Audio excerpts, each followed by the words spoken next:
Les fleurs, c'est ma maison. Radioscopie. Ma maison, c'est une serre. Mon enfance, c'est un jardin. Mon futur, c'est un paradis terrestre. Et que j'ai jamais pu l'imaginer autrement que comme un jardin. Radioscopie. Jean-Marie Pelt. Jacques Chancel. Je n'existe vraiment que dans cet environnement-là. Et sans fleurs, je ne peux exister. Pourtant, je suis un urbain, ce qui est une contradiction de mon être. C'est très tôt que j'ai aimé la nature et je pense que c'est intimement lié à ma toute petite enfance à Rodemack, avant la Deuxième Guerre mondiale.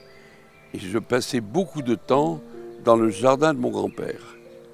Et mon grand-père était un jardinier hors pair qui faisait un jardin magnifique. J'ai passé ma vie d'ailleurs à rêver à son jardin parce que j'ai jamais réussi à en avoir un comme lui, malgré plusieurs essais. Et il m'apprenait à jardiner. Et quand ce travail était fini, le grand-père me prenait sur ses genoux. Et je sentais sa barbe qui piquait et sa transpiration. Et il me racontait des histoires. Il y avait des histoires sur les fleurs, pourquoi les insectes et les abeilles vont sur les fleurs et qu'est-ce qu'elles vont y faire. Et là, je comprenais pourquoi les fleurs étaient belles et pourquoi elles émettaient un parfum splendide. C'était le cas des lys chez nous qui sentaient très bon.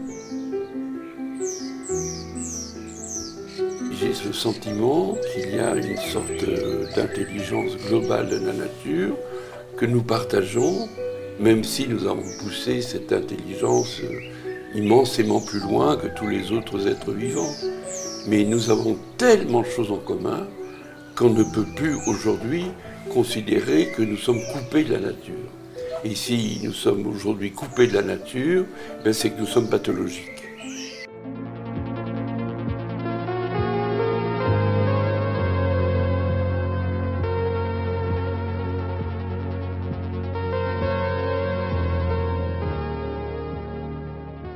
Alors, il y a eu ce grand moment quand même de l'aventure des plantes, où là, Jean-Marie, tu as été connu, on va dire, universellement.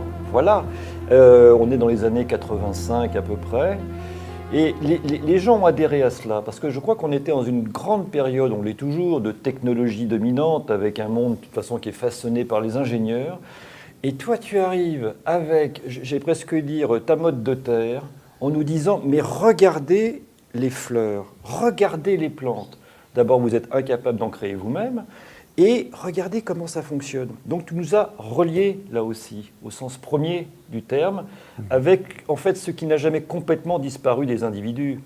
Mais on était dans le tout bagnole, on était dans la toute technologie, etc. Et ça fait un bien fou aux gens. Dans la Bible, la terre est confiée aux hommes pour qu'ils la jardinent, pour qu'ils en fassent un jardin. Mais ils n'en ont pas fait toujours un jardin. Ils en ont fait un terrain qu'on exploite. Et pas seulement comme des exploitants, mais comme des exploiteurs souvent. C'est pour ça que nous avons mis la terre dans l'état lamentable où on la voit, en particulier dans les pays du Sud. Dans les pays du Sud, le massacre de la terre se perpétue avec une violence extrême.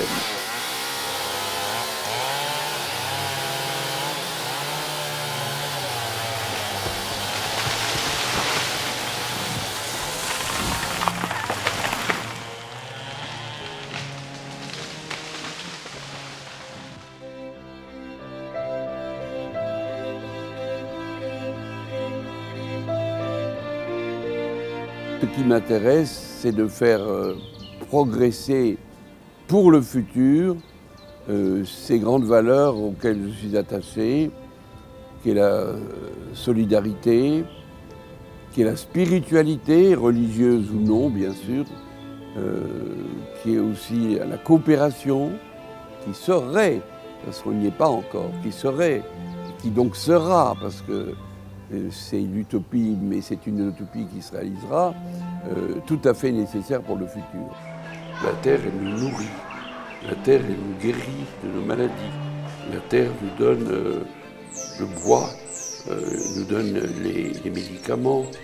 La terre nous donne tout, donc nous devons être respectueux de la terre.